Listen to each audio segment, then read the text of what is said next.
Hello, I'm going to read you a story. Now, I'm going to give you a clue about what this story is about. So, here I've got the moon. Can you see? Got all the craters in the moon here.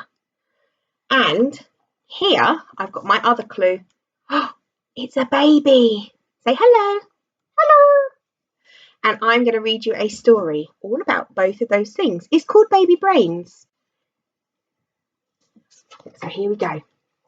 Make sure you're sitting nicely underneath a nice blanket, ready to listen.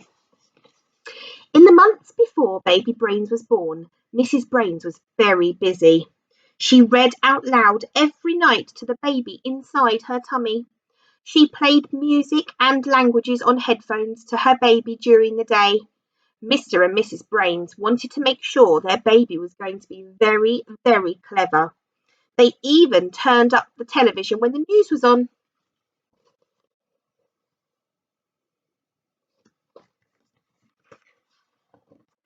Mr. and Mrs. Brains were very excited when their baby was born. It was a boy. "Our very own Baby Brains," said Mr. Brains proudly. When they brought him home from hospital, Mrs. Brains laid him down in the brand new cot. "Sleep tight, Baby Brains," she whispered.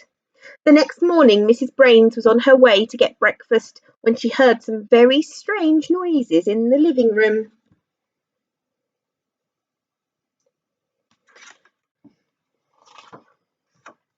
Mrs. Brains opened the door to see her baby sitting on the sofa, reading the morning paper. By the afternoon, Baby Brains was helping mend the car. "Oh, we've certainly got a bright one here," said Mr. Brains. That evening, Baby Brains spoke his very first words. I'd like to go to school tomorrow," he said.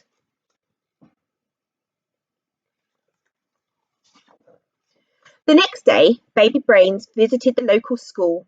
He sat down with the children and answered all of the questions. The children were amazed. At the end of the afternoon, the teacher thanked Baby Brains. "I don't think I've ever learnt so much in one day," she said.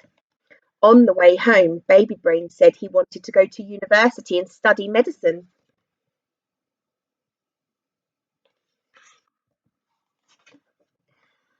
After just 2 weeks, Baby Brains began working as a doctor at the local hospital.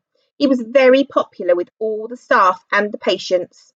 Word soon spread about the extraordinary Baby Brains. Everybody wanted to meet him. One night, some scientists telephoned. Bring, bring, bring, bring. They asked if Baby Brains would like to help them with their next space mission. Hello, we're phoning up from Mission Control. Would Baby Brains like to help us with our next space mission?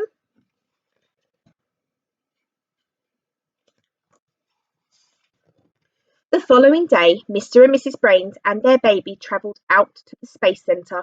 After training hard over the weekend, Baby Brains waved goodbye to Mr. and Mrs. Brains and blasted off into outer space. 5, 4, 3, 2, 1, lift off!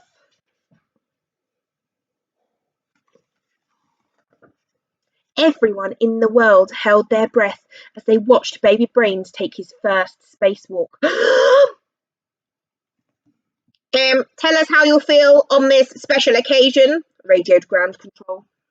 Baby Brains looked up at the vast starlit sky above him. And he looked down at the vast starlit sky below him. And he looked all around the whole world in front of him. And he mumbled something. We can't quite hear you, Baby Brains, said ground control. Could you repeat that, please?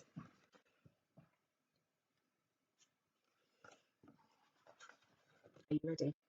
I want my mummy, wailed Baby Brains. That's enough, Mrs. Brains yelled to the space controller. Bring my baby back right now.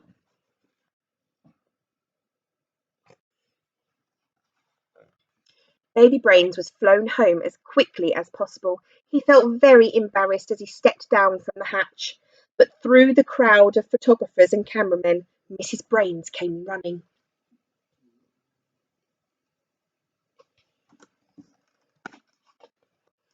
Ah, beautiful little baby, sighed Mrs. Brains as she lifted him high up into the air. Oh, brave little baby, said Mr. Brains. Can we go home? Said Baby Brains. At home, Mrs. Brains gave Baby Brains a nice warm bath, which made him feel a lot better. Mr. Brains tickled him, which made him laugh.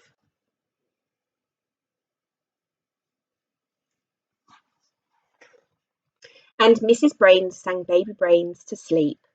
Then they gently laid him down in the brand new cot. It was good to have their baby home again. Our very own Baby Brains, whispered Mrs. Brains. And from that day on, Baby Brains spent most of his time at home doing the things that most babies would do, except, that is, at the weekends. I wonder what he does at the weekends. Shall we find out? When he still liked to help out at the local hospital. So that story is Baby Brains. Now, the baby and I are going to go to sleep now. Okay, so say goodbye and we'll see you next time. Bye. Sleep tight.